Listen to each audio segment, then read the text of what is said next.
Welcome to this teaching series on studying and living in the Nordic and Baltic countries. My name is Daniel Olorunfemi.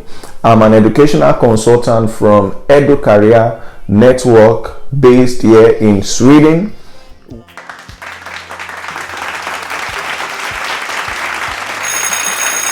It's another interesting topic today, and in case you have a question, please do not hesitate to send us message. You can find our contact details on the description, and do not forget to subscribe to our YouTube channel and turn on the notification button so you can get our next video. All right, let's get started with today's teaching. Thank you for joining. Without wasting our time, it's good for us to just kickstart. Let's go into business. I've got a lot of questions from prospective students, especially those that are interested in studying in Sweden. Can I bring my family to Sweden as a student? But the good news is Sweden allows you to bring your family. So this is just the good news. So we're going to be dealing with that topic today. And in case you have questions, you are free to send me messages. You're free to it's a free platform. And so let's just start. One of the questions, I'm going to be displaying some of the questions that I've received in the past regarding studying, bringing family along with you if you want to study in Sweden. So let us get started. The first question that I receive from most prospective students is, at what level of education? Meaning that if I'm coming for my bachelor and undergraduate, am I also entitled to bring my family along? And the answer is simply yes. It is very good for you to know that regardless of your level of education, if you are admitted to study bachelor in Sweden, you can bring your family along. And also, if you are coming for masters, you can also bring your family with you.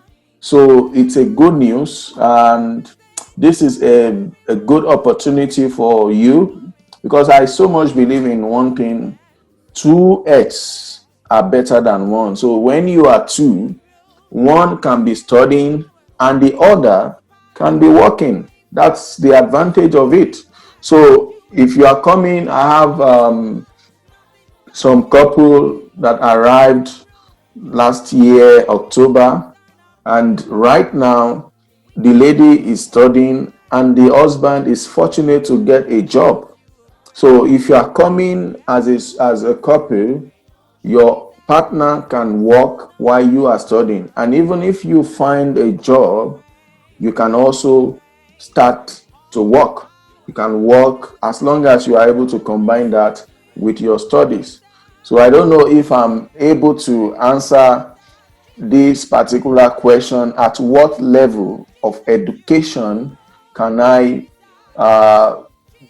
bring my family along with me? Your family can migrate with you. If you are coming for your bachelor, you are coming for your post PGD, you are coming for PhD, regardless of the level of education that you are coming for, you can bring your family. So it's not like some other countries. I know of, I think, Lithuania and some other places in Europe.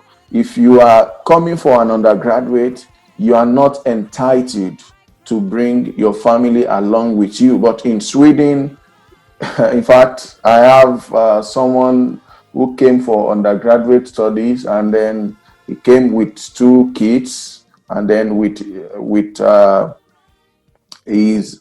his wife. So that is very possible.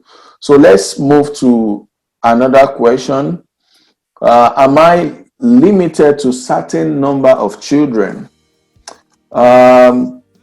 there is no limit to the number of children you can bring, but you have to be aware of one thing.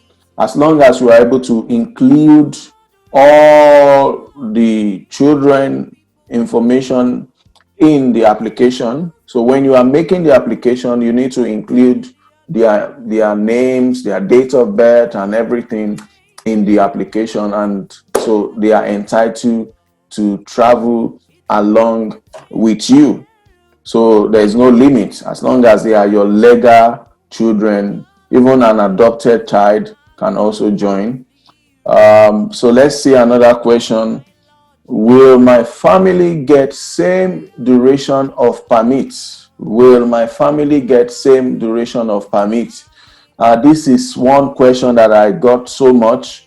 Your family will definitely get the same duration of permit that you are getting.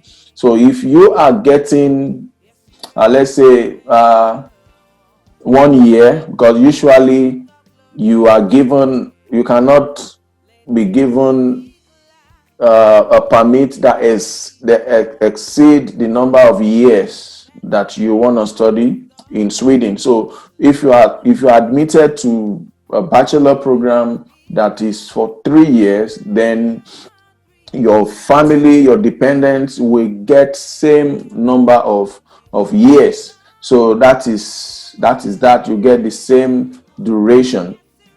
In case you have question, I know I might not be able to cover all the questions, or the topic relating to this, but if you have a specific question, please send. You can see our contact details. You can always send your question.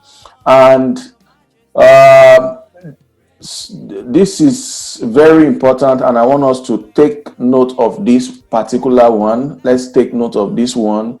This is the breakdown of the required amount. How much am I required to have in my account if I'm bringing my family along? So I have received many questions relating to how much do I expected to have in my account as the main applicant. So I am the one that have gotten the admission, and I have my wife with me and my children. How much do I need to have as the main applicant if I am applying for a permit that is just 12 months? 12 months is the common one. So if you look at that section for 12 months, this is for the main applicant. It is expected that the main applicant has 102,816 crowns in his or her account. So if, let's say, I'm the main applicant, I'm supposed to have this amount in my account. I know some of you might have to convert this currency to your local currency, but I will convert it approximately to euros. So if I convert this 102,816 crowns to euros, that will be about 10,200 euros, 10,200 or 300 euros. So that's what is expected to be in your account as the main applicant. All right. So if you can see that is 12 times 8,568,000. So this is the amount that is expected you spend each month as the main applicant. So they expect that you spend 8,000, like, buying books, transportation, and all other living expenses. You are expected, including your rent. So you are expected to spend 8,000 crowns every month. So as the main applicant.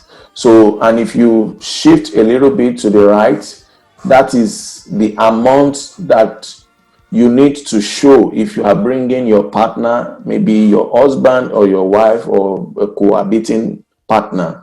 you are expected to have 42,000 crowns in your account for them. So that means if you are coming with your wife, no children, no child is coming with you, then you need to add 102,816,000 chrono. You need to add this together. That is about 146,000 in total, and that's about 14,000 or 14,200 or thereabout euros. So that's the amount that you need to have in your account. This is very critical. In case you have something less than this amount that is stated here, you might not be granted the visa or your resident permit. And in case you have a child or children, this is the amount that is expected for each child. All right. So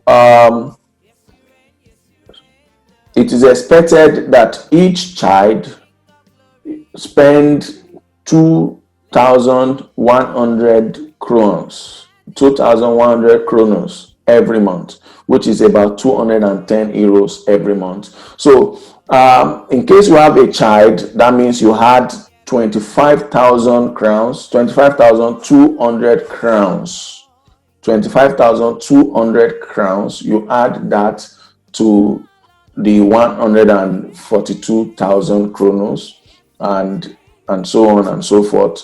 I believe I'm able to explain this table. In case you have question afterwards, you can also send your question relating to this breakdown. And then lastly, I've gotten some questions like, in case I cannot afford this amount, if this is too much, about we're talking of about 20 something thousand crowns. If I have my partner and I have a child, we're talking of about 20 something thousand to be in my account. So if I don't have this and I just want to come and I want my family to join me later, this is also possible. You can include them in the application. There's a way you can do it that your family can then join you later instead of you guys moving together at once. Okay? Yeah, instead of you moving together at once. But the most important thing is to have included all their details in the application when you are making your application, so they can join you later, just to minimize the amount of money that you will spend initially. All right. So I believe we've been able to cover a lot. In case you have a question, please, I'll be glad to answer your question. Drop a comment. Have a wonderful